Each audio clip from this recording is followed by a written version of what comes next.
சிம்பு இப்ப கரண்டா அரசன் மூவியோட ஷூட்டிங்ல இருக்காரு. மூவிக்கான ஷூட்டிங் போய்கிட்டு இருக்கு. சிம்பு இதுக்கு அடுத்தபடியா கரெக்டா யாரு டைரக்ஷன்ல நடிப்பாருங்கிறது ஒரு பெரிய கேள்விக்குறியா இருக்கு. ஏன்னா லைனப்ல நிறைய டைரக்டர்ஸ் இருக்காங்க. அதுல எந்த படம் ஃபர்ஸ்ட் ஸ்டார்ட் ஆகுங்கிறது இப்போதைக்கு தெரிய வரல. இப்ப இந்த டைரக்டர் லிஸ்ட்ல இன்னொருத்தர் இணைஞ்சிருக்காரு.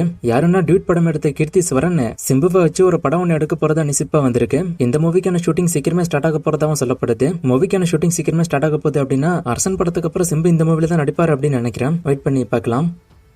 கமலஹாசன் ரஜினிகாந்த் காம்போல வரக்கூடிய படம் ஒரு டார்க் காமெடி படமா வரப்போது. மூவிக்கான ஷூட்டிங் ஆகஸ்ட் இல்ல செப்டம்பர்ல ஸ்டார்ட் ஆயிட்டு அப்படின்னு டிஓபி ராஜீவ் மேனன் அபிஷியலா இப்ப சொல்லிருக்காரு ஒரு இன்டர்வியூல.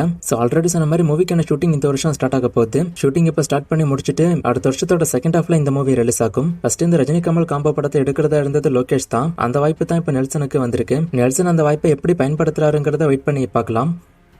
ஜனநாயகன் படத்தோட OTT rights Amazon Prime cancel பண்ணிட்டாங்க அப்படின்னு நான் ஆல்ரெடி ஒரு வீடியோல சொல்லிருக்கேன். கிட்டத்தட்ட 120 கோடி கிட்ட அமேசான் பிரைம் இந்த ஓடிடி ரைட்ஸ் வாங்கியிருந்தாங்க. ஆனா படம் சொன்ன டேட்ல ரிலீஸ் ஆகாததுனால அந்த ஓடிடி ரைட்ஸ் அவங்க கேன்சல் பண்ணாங்க. இப்போ லேட்டஸ்ட் நியூஸ் வந்திருக்கு அப்படின்னா இந்த படத்துக்கான ஓடிடி ரைட்ஸ் ZEE5 வாங்க முன் வந்ததா நியூஸ் வந்திருக்கு. இப்போ ஆனா முன்னாடி சொன்ன மாதிரி அவ்வளவு பெரிய விலைக்கெல்லாம் இப்ப வாங்க வரல. ஏன்னா இப்ப படம் லீக் ஆகி பெரிய அளவுல பிரச்சனை வந்துருச்சு. இப்போ என்ன நியூஸ் வந்திருக்கு அப்படின்னா ஒரு 50 to 60 கோடி கிட்ட ZEE5 இந்த படத்தை வாங்க முன் வந்ததா நியூஸ் வந்திருக்கு. ஓடிடி ரைட்ஸ் ஃபர்ஸ்ட் பிக்ஸ் பண்ண விலையை விட கிட்டத்தட்ட பாதி அமௌண்ட்டுக்கு இப்போ கேக்குறாங்க. ப்ரொடக்ஷன் செல்ல என்ன பண்ண போறாங்கன்னு தெரியல. வெயிட் பண்ணி தான் பார்க்கணும். மோஸ்ட்லி அவங்க பெரிய விலைக்கு விற்க தான் பார்ப்பாங்க. ஏன்னா பெரிய விலைக்கு தான் ஃபர்ஸ்ட் டீல் ஓகே ஆச்சு. வெயிட் பண்ணி பார்க்கலாம் அவங்க என்ன பண்றாங்க அப்படின்னு. கருப்பு படத்துக்கான ட்ரெய்லர் ரெடி ஆயிடுச்சு. சீக்கிரமே ரிலீஸ் ஆக போதுன்னு ஆர்ஜே பாலாஜி அபிஷியலா ஒரு ட்வீட் போட்டு சொல்லிருக்காரு. நான் ஆல்ரெடி சொன்ன மாதிரி இந்த வாரம் மூவிக்கான ட்ரெய்லர் வந்துடும். ட்ரெய்லரோட கட்டு கண்டிப்பா பிளாஸ்டா இருக்கும். ஆல்ரெடி படத்து மேல ஒரு பெரிய எக்ஸ்பெக்டேஷன்ஸ் இருக்கு. இந்த ட்ரெய்லர் இந்த படத்துக்கான எதிர்பார்ப்பை இன்னும் அதிகப்படுத்தும் அப்படின்னு நினைக்கிறேன். ட்ரெய்லருக்கான ரிலீஸ் டேட் அப்டேட் வந்ததும் நான் சொல்றேன்.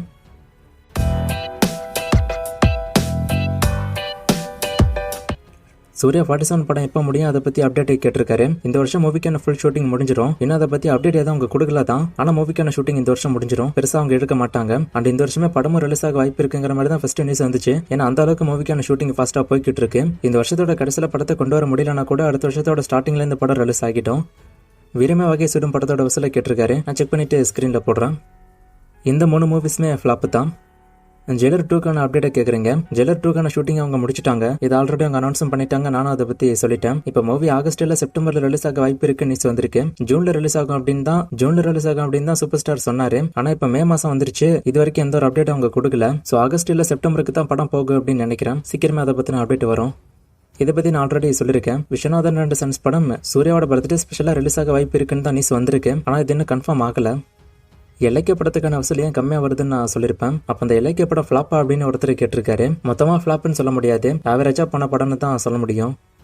டிமாண்டிக்கல் 3 எப்போ வரும் அப்படின்னு கேக்குறீங்க. நான் ஆல்ரெடி இதை பத்தி பல முறை பேசிட்டேன். ரிப்பீட்டடா இந்த கொஸ்டின்ஸ் வரதுனால சொல்றேன். இந்த வருஷத்தோட செகண்ட் ஹாஃப்ல மூவி ரிலீஸ் ஆகிட்டோம். ரிலீஸ் டேட் அனௌன்ஸ் பண்ணதை நான் சொல்றேன். மோஸ்டா ஃபெஸ்டிவல் டைமுக்கு தான் படத்தை ரிலீஸ் பண்ணுவாங்க அப்படின்னு நான் கெஸ் பண்றேன். அரசன் மூவில யார் ஹீரோயின் அப்படின்னு கேட்டிருக்காரு. ஆல்ரெடி இதை பத்தி வீடியோ போட்டிருக்கேன். செக் பண்ணி பாருங்க. கஷ்டப்பட்ட வீடியோல ஒரு ஃப்ரேம் கொடுத்து கண்டுபிடிக்க சொன்னேன். இது யாரு அப்படின்னு நிறைய பேர் கண்டுபிடிச்சுங்க. ஸ்ரீதேவி விஜயகுமார் தான். இது என்னைக்கான ஃப்ரேம், இது யாரு அப்படின்னு கண்டுபிடிங்க. இன்னும் நிறைய மூவிஸ்க்கான அப்டேட் எல்லாம் கேட்டிருக்கீங்க. இந்த மூவிஸ்க்கான அப்டேட் எல்லாம் இப்போதைக்கு என்கிட்ட இல்ல. நான் அப்டேட் வரும்போது சொல்றேன். வேற கொஸ்டின் இருந்தா கேளுங்க.